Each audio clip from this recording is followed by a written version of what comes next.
Now in this episode, we will learn on how to place an image into Affinity Designer, and let's talk about artboard. Okay, so there are multiple ways to place an image here in Affinity Designer. First one is to drag the image. So hanapin natin yung image na gusto natin. Let's say ito. Drag ko lang siya dito and automatically mapupunta na siya dyan.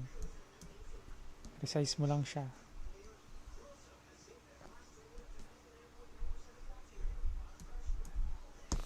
Okay? Or, what we can do here is click natin tong place image tool and then let's locate the image we want to include. Okay?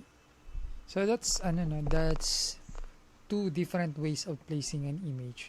So ganun lang pag nag-place kayo ng image dito sa Affinity Designer.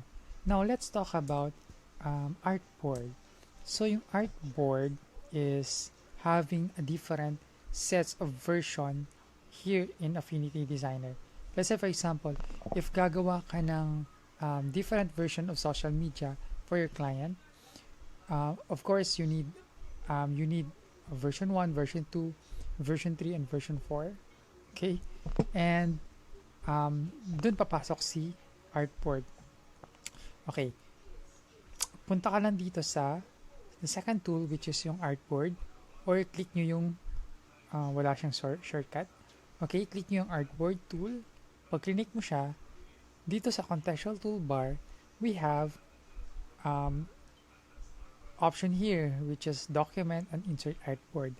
So pag click natin to, we have different selections here.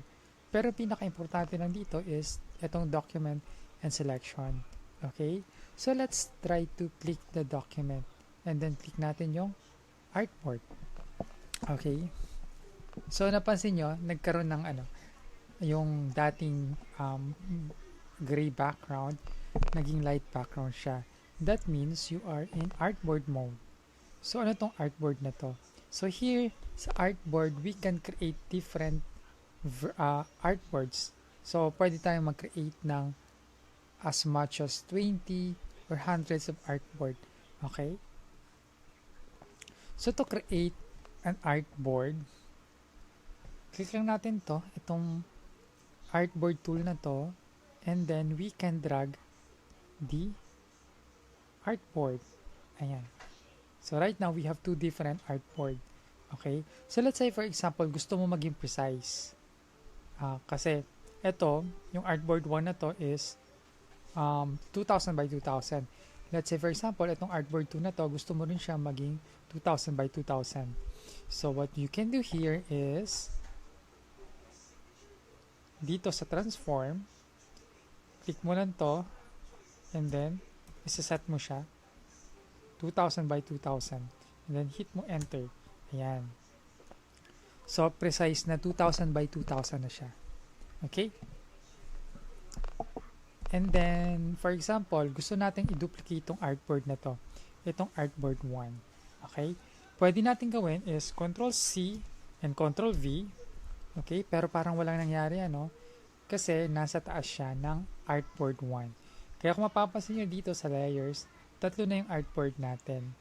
Ito siya. So, igigilid lang natin siya. Ayan. Okay? Ayan. So, again, yung kanina, diniscuss natin, click natin tong hand tool and then i-navigate natin yung artboard na yon. Okay? Okay, so ganun lang. So yun yung purpose kung bakit meron tayong artboard, to have different version of our artwork or our designs.